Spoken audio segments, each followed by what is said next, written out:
Enlevez cette pierre, Jean 11, 39, dit Jésus, devant le tombeau de Lazare. Enlevez ce qui empêche le souffle de Dieu de pénétrer dans vos tombeaux. Ouvrez ce qui est fermé en vous, déposez vos résistances. Quand Jésus demande qu'on enlève la pierre du tombeau de Lazare, Marthe est affolée. Seigneur, il doit déjà sentir, il y a en effet 4 jours. Jésus s'en moque, il est venu pour entrer là où cela ne sent pas bon, pour ouvrir ce qui est verrouillé, pour guérir ce qui est malade, pour faire revenir à la vie ce qui est mort. Voici, je me tiens à la porte et je frappe. Si quelqu'un entend ma voix et ouvre, j'entrerai chez lui et je prendrai la scène, le repas avec lui, et lui aussi avec moi. Jésus nous remplit de toute sa tendresse, de désir, de liberté. Il nous introduit d'emblée dans un mouvement intérieur.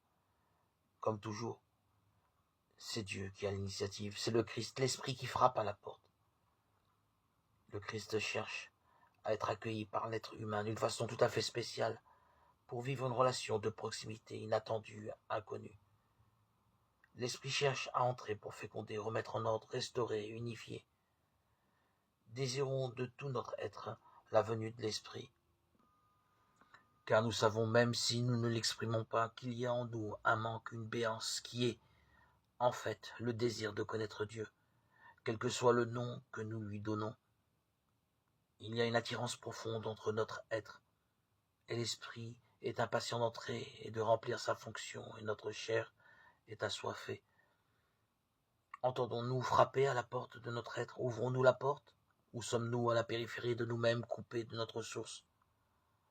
Savons-nous que Dieu habite l'être humain, que celui-ci est ainsi le temple de l'Esprit, et qu'il peut littéralement vivre de la vie de Dieu, en être nourri, irrigué? Ephata, ouvre-toi. Marc 7, 34. C'est une parole de Jésus adressée à un homme mûr en lui-même. Il n'entend pas, parle difficilement, est complètement replié sur lui-même, sur son mal.